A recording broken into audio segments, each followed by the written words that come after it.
Hello everyone and welcome back to my channel. So the last video I did on Rick Grimes and his development and his character development and how his story has progressed got quite a lot of positive reviews. You guys really seemed to like it. It was something a bit different. I had a few requests asking to do another one. I was planning on doing this character anyway because I absolutely love her and I have adored watching her develop on screen. So the next character I'm going to talk about is Carol. Now I'm going to talk about her development on the show, not the comics, because her storyline in the comics is quite different to how she has changed on the show. For example, she's dead in the comics. So I'm going to talk about her character development on the TV show The Walking Dead. Okay, so let's start at the beginning. Season 1 Carol is frail, she's very quiet, she's very shy, she's kind of standoffish, she's very timid, very kind of projects everything inwards on herself, never really speaks openly with the group. And we find out why in the scene where Carol and the other women are down by the river and they're washing clothes. They start talking about what they miss since the apocalypse started, things they wish they had, and then Ed, which is Carol's husband, interferes. He gets really cranky and really bitchy about it, and Andrea stands up to him. When Andrea stands up to him, we can see the fear in Carol's eyes, and we can see Carol telling her like, no, it's okay, just leave it. And then a fight breaks out. Ed smacks Carol and then all the women start kind of swinging at him and telling him to leave her alone. Then Shane interferes and smacks Ed to the ground and beats the living daylights out of him. And I was actually cheering for Shane in this scene. It's one of the few scenes where I was like, go Shane! After that we see Carol collapse to the floor next to him. She looks absolutely terrified and almost sad for him that he'd been beaten up to fuck. I think this was because she knew that later on in the day or tomorrow or whenever he would take that out on her. Then I think the first really big impactful scene that Carol had for me was when the group at the CDC centre at the end of season 1 and they couldn't get out of the building because it was like bulletproof glass, the doors were locked, this shit was like on lockdown. Carol pulled out a grenade out of her bag. It had belonged to Rick and she had taken it out of his bag when she was doing his washing. And she gave it to Rick and Rick then blew a hole in the wall and they could all get out before the place blew up and the air went on fire. By Carol holding onto that grenade and giving it to Rick at the appropriate time, she saved all of their lives. They wouldn't have made it out of that place otherwise. So that was the first time we saw Carol save everyone's life, and I think that is one of the most overlooked scenes in regards to Carol. Woman just happened to have a grenade in her bag. I mean, come on. Who wouldn't find that awesome? And then in season 2 we have the group on the highway, and then Sophia goes missing. It's during this time that we do see how weak Carol is, we see how scared she is. When the herd pass through and Laurie and Carol are underneath the car and Laurie's covering Carol's mouth with her hand and she's telling her to be quiet, that scene kind of resonated with me because Carol is just crying hysterically, looking over at Sophia helplessly. Any other mother, I presume, in her position would have just smacked the car off her and ran to her daughter to save her. If that was me and my kid was under a car, I would tear Walkers down by the hair. I'd be like, bitch, get out my way. But she doesn't come out from underneath the car until Sophia has run away and it's too late. And then Rick goes off and looks for her. Carol doesn't actually go out to look for her that much. It's mostly Rick and Darryl that do the looking. Then we have the scene where Darryl gets shot by his own arrow and he's up in a bed in the farm and Carol brings him like dinner or food or whatever. This scene I think was one of the most standout scenes for me because we see Carol in almost like a mother mode. She's bringing him his food, she's making sure he's okay, the way you would with a child. And then she leans down to kiss his head and he flinches. And the backstory to that was Darryl was abused as a kid, so he instinctively just presumed, oh, she's going to hit me. Carol could relate to that because of her relationship with Ed. So I think in that moment the two characters just kind of realised we actually have something pretty big in common. Then we have the scene where Sophia comes out of the barn and it's absolutely devastating to watch Carol's reaction. She just drops to the floor with Darryl and when the whole group are around her, shooting the walkers, it's one of the most sad scenes I've seen in the series. And then the episode Nebraska I thought was very interesting in season 2 because they're having a memorial service for Sophia but Carol doesn't want to go. She kind of takes the attitude of, when my daughter died long ago, that thing in the barn wasn't her. I think that's a very mature and a very level-headed thing to do because even though she was grieving, even though she was overcome with sadness, she still had the mentality to be able to say, no, that's not my daughter. Then season 2 ends with the barn being overrun. Carol convinces all the women at the house to kind of hurry up and get out and leave, which they do. Laurie leaves Carol behind, but Carol is later picked up by Darryl on the bike and she's okay. So then we move on to season 3. At the start of season 3, when they find the prison, we see Carol with a gun shooting down the walkers in the kind of prison field. She almost shoots Rick in the foot, which I found hilarious, because she was this frail little kind of housewife who was so timid and afraid to speak, and now she's holding a gun, protecting Rick while he's trying to get to the prison. During the season, we see her grow quite close to Laurie because of Laurie's pregnancy. She grows close to Herschel as well, and Herschel kind of teaches her a few medical tips because they're preparing to deliver Laurie's baby for when the time arrives. And then we see her go out to the gate, kill a walker, and try and practice a C-section or a cesarean on a walker. I imagine that was a pretty frightening and disgusting thing to do, but fair play to her, she did it. More towards the end of the season, Andrea comes back to the prison. At this point now, Andrea is with the governor. She's the governor's woman and she's in Woodbury. But she comes to the prison to speak to them, and she tells Andrea, kill the governor while he's sleeping. This was such a sneaky and smart idea and plan, and that just made me wonder how many times had she thought about killing Ed in his sleep back when he was alive. Had she planned it? And she already had it pre-planned. Had she thought about it before, but for herself? This shows as well Carol is taking matters into her own hands. She's already beginning to see what needs to be done in this world. Of course, Andrea didn't do that. She kind of chickened out at the last minute. But that scene between the two women was very interesting. We see Carol teaching all the kids how to kill walkers and fight in book club. She holds this kind of club where she's, by the way, reading to them and teaching them things when she's actually handing them knives, teaching them that walkers aren't friends, they're not people, you need to kill the fuck out of them. I thought that was very strong on her behalf, considering her daughter was a walker and she'd seen her daughter as a walker. So her telling the kids don't have sympathy for them, they're not people. Surely her daughter must have crossed her mind, and it must have been tough for her to come to that realisation. Then the sickness breaks out and Carol takes it upon herself to kill Tyrese's girlfriend Karen. She drags her out into like a courtyard and she sets fire to her. Now, whatever about the way she did it, that was a bit weird. I mean, she could have killed her in her sleep or done something a bit nicer than dragging her out and burning her. But Carol saw that the disease was spreading, she saw that it was dangerous, it was a threat to the group, it was a threat to her now family. It was just something that needed to be done, she thought. Then she keeps it a secret and she doesn't tell anybody about it, and she has to live and struggle with that by herself. After that, Carol grows quite close to two little girls, Lizzie and Mika. Their dad died when the sickness hit the prison, so Carol kind of, again, takes them under her wing and looks after them. Sometime after this, Rick discovers what Carol had done with burning Karen. He takes Carol out on a run, and then he pretty much says to her, look, you need to leave, I can't have you here anymore after what you did. So he banishes her. At this point, I thought that we hadn't seen enough of Carol to know that she was a badass that could survive by herself. I mean, we knew she was resourceful, we knew she was smart, but when Rick banished her, I was genuinely panicked. I was like, that poor woman won't survive by herself. But she does. And after the prison is overrun and everyone's forced out into the wild, Carol stumbles across Lizzie and Mika at just the right time. They were just about to be killed by a walker, but Carol interferes, saves the two girls, meets up with Tyrese, and continues on the way to Terminus with Tyrese, Lizzie, Mika and Judith. She's trying to toughen Mika up because she feels Mika is too soft for this world. At the same time, she's trying to teach Lizzie that walkers aren't people, they don't feel, they don't have emotions, they're not to be pitied. All of her teaching falls on deaf ears apparently, because Lizzie goes off and kills her sister Mika, and then is standing looking at Carol with the knife in her hand, and she's like, oh, I'm gonna kill Judith now, you'll see, it'll all be okay. So Carol does what needs to be done. She knows that Lizzie is not built for this world, she's not going to survive in this world, and if she does, she's a threat to everyone around her. She could just kill people in their sleep and be like, join me. Then we have to look at the flower scene, which I think was almost like an echo of Sophia's death. Carol takes Lizzie out to look at the flowers, pretty scenery, calm her down a bit, and then she shoots her and kills her. This was something she couldn't do for Sophia. When Sophia came out of the barn, Carol didn't even have the strength to stand. She collapsed to the floor and Rick was the one who shot Sophia. So I think that scene was almost like closure for her. Even though she'd failed these two little girls and it felt like another person that she had let down, it was still important. Then Carol sits down and tells Tyrese that she killed Karen, which shocked me.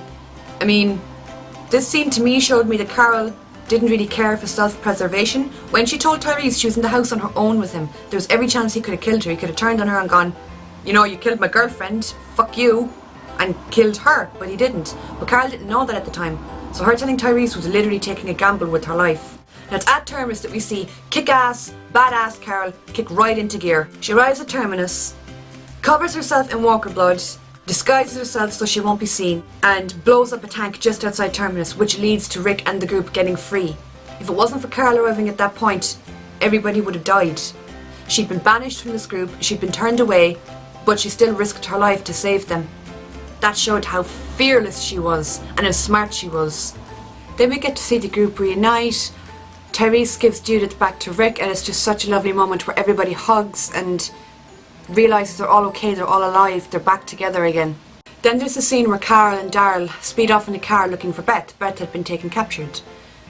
During this time we learn a bit more about Carol's background. They stayed in an abandoned women's shelter in which Carol admits to Daryl that she'd stayed there before the apocalypse, that she tried to leave Ed and she brought Sophia and they stayed there.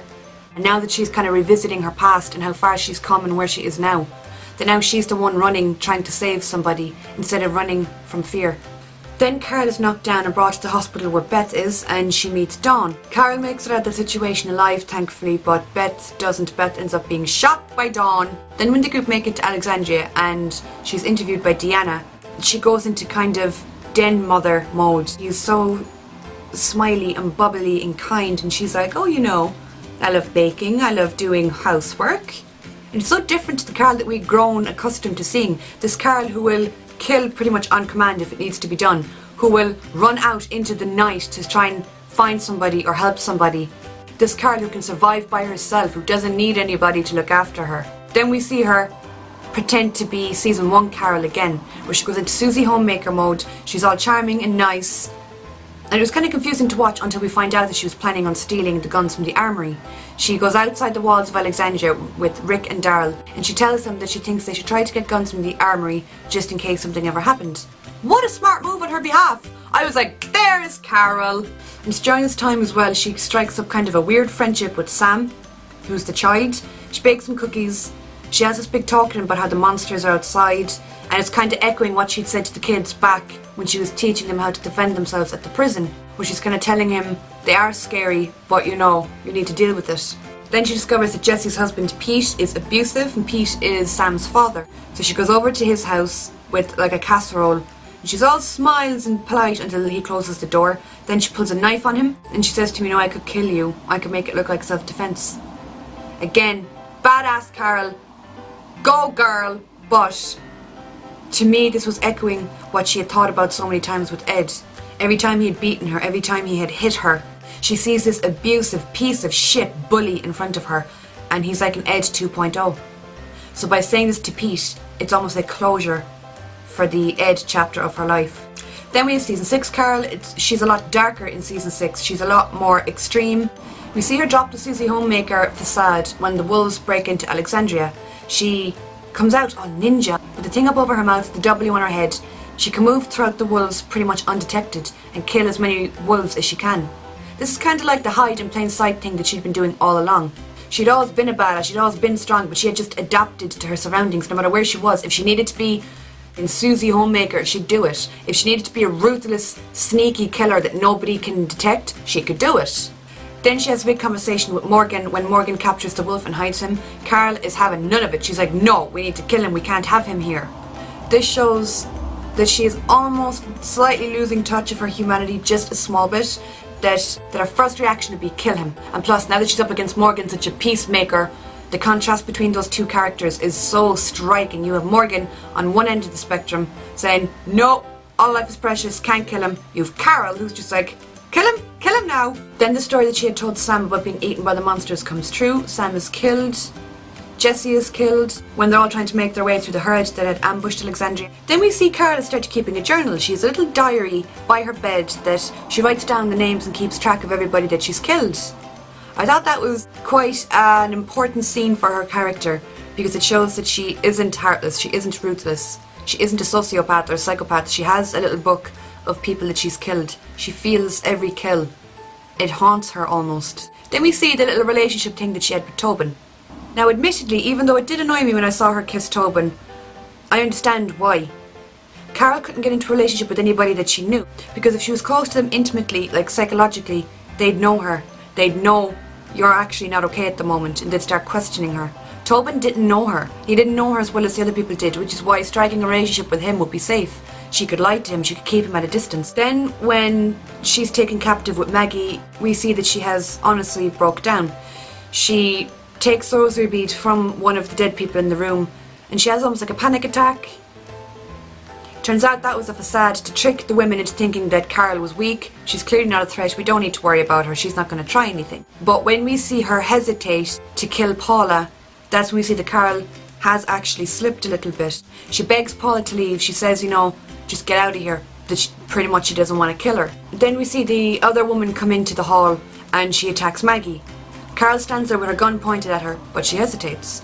And it's this hesitation that allows this woman to kick Maggie in the stomach and slash her. Carol then shoots her and she dies, but Carol had stood there and hesitated, and because of that Maggie got hurt. Because of that led to complications to pregnancy. I mean, we saw Maggie in the last few episodes in pain, something's wrong with the baby. Carol hesitated, something that she wouldn't have done before. I think she could relate to Paula in a way because we learned that Paula's boyfriend at the time is abusive. He hits Carol and then Paula says, well, you know, he's just a warm body from my bed. I think Carol can relate to that on a very deep level, which is why she hesitated when it came to killing her. Paula admitted that before the apocalypse she was this quiet woman who never really caused any hassle, but as soon as the apocalypse happened, out came the kind of ruthlessness in her. And I think Carol could relate to that a lot, and that's why she wanted to give her a chance. She didn't want to just kill her straight away. Then we have the scene where she goes, meet us on the kill floor, to all the other saviours on the walkie-talkie. Her and Maggie lead all the saviours into this room and then set fire to it and just burn them all. I think that was the final straw for Carol. That was what made her realise that killing was just too much for her. She couldn't do it anymore. And plus, she didn't even know half the names of those people to write down in her diary. Then we see her leave Alexandria. She writes a letter and she leaves. And she says that she can't be with the people she loves if it means killing. She can't kill for them.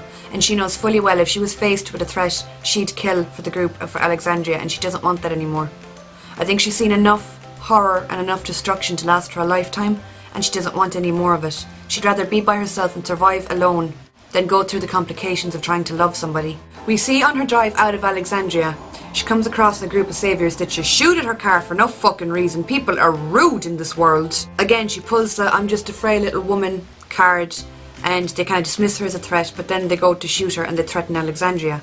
Then she just pulls up her sleeve and becomes a one-woman army and just shoots them all dead. Except for that one guy that lives and picks up her rosary bead and goes on a mission to find her. Then we see Morgan catch up with her and she's weak, she's hurt, she's not in a good place at all. And then she has that talk with Morgan where she's like, do you not get it? And Morgan, of course, it goes back to her what I kind of was thinking about, well, if you love people, that's all you need in the world. It's the only thing that can motivate you. It's all that matters anymore. Morgan then leaves her alone. Stupid idea. And Carol leaves while he's not looking. And it's the scene where that man does catch up with her and find her, and she lies on the floor and he goes to leave her, that we see how much her character actually has changed. She's almost egging him on to kill her. She's saying, if you leave, I'll live, you know? She's taunting him so he will kill her. So it does seem like in this scene she wants to die, which is such a bad place to see Carol, because Carol is better than that. She's stronger than that. Then we see Morgan finds her again and saves her. And the last we see of Carol, she's lying on the floor shot and Morgan is speaking to people from what I presume is the kingdom. Her story arc from season 1 to now has been absolutely outstanding to watch on screen. In the comics, Carol dies much earlier on. She lets a chained up walker eat her and she dies.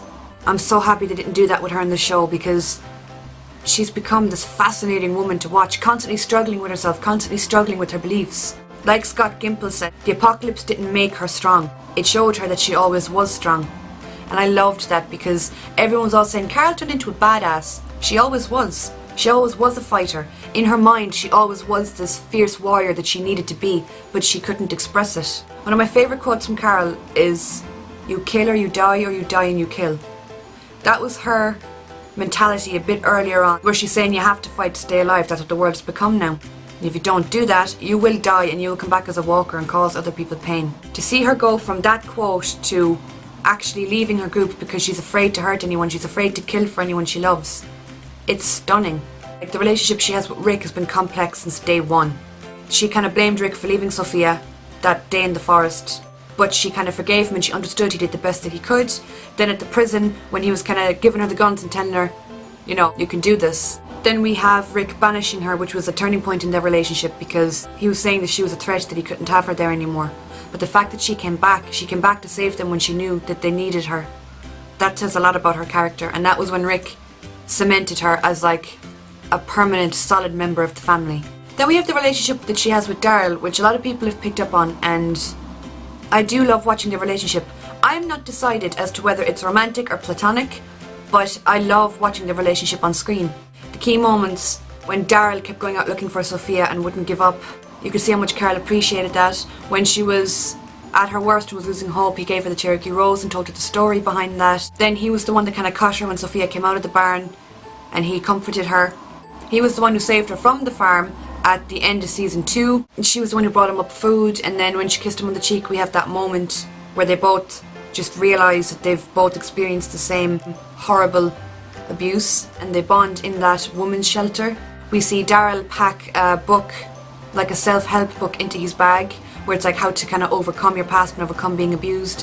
When that book spills out onto the floor, you can see the embarrassment on his face, but Carol just understands, she just gets it. And then when she comes back from being a Terminus, you know, they embrace, and it's lovely to see, and they're just so, you can tell Daryl is just so relieved that she's still alive, and Carol is relieved that he's alive.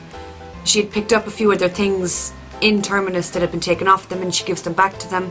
And then we have the scene where Maggie and Carol finally meet up with the group after being caught by Paula. Daryl kind of goes up to her and he hugs her and he asks her if he's okay, and she actually says no. I couldn't imagine Carol admitting that to anybody else who wouldn't be Daryl. That she actually goes, no, like, I'm not okay. Instead of lying like she did previously to Maggie, where she was saying, we gotta be okay, back when they were captured. When Daryl asks her, she's like, no. So I think their relationship is just built on respect and trust and common interests and life experiences that they have in common. I mean, they do have a whole lot in common. So I'm kind of undecided as to whether that's romantic or platonic at this point. Nonetheless, I love watching their characters interact. I think they just understand each other on such a fundamental level. And then we have the new relationship that she has blossoming with Morgan. When Morgan first came back into the show, Carol didn't like him at all. She was suspicious of him. She didn't understand his whole all life is precious theory. She was completely against that. Obviously, she was kind of kill or be killed at this stage. And then when she was shot and she was on the floor and Morgan comes in and kills that man to save her, that's a turning point for both of their characters. Morgan had just pushed all of his beliefs aside and killed somebody to save someone that he loved. That was the exact thing that Carol was running from. She didn't want to kill anybody for the people that she loved, and she knew she'd have to. So I'd like to see her and Morgan's relationship develop, because she went from being kill everyone, he went from being all life is precious, and then she changed to I can't kill anybody, and he kind of changed to I'll kill if I have to. And the dialogue that goes on between Carol and Morgan as well in later episodes, in the most recent ones, it's so fascinating to watch. He's trying to give her a reason to live. He's telling her if you love people, you stay with them, you don't leave them. That is the only good thing about this world. I thought that was fascinating to see, and to see how Carol reacted to it. She was almost stunned by him saying this. She was like, you just don't get it. I'd like to see their characters interact a lot more. I'd like to see if they switch viewpoints and if they'll begin to share each other's point of view. So that is just my little reflection on Carol. I love her. I think she's an amazing character, as I've said so many times in this video. So there is another one of the Atlanta original done. So if you guys liked, leave a comment, let me know what you thought and who you'd like to see me talk about next. I'll talk to you all soon.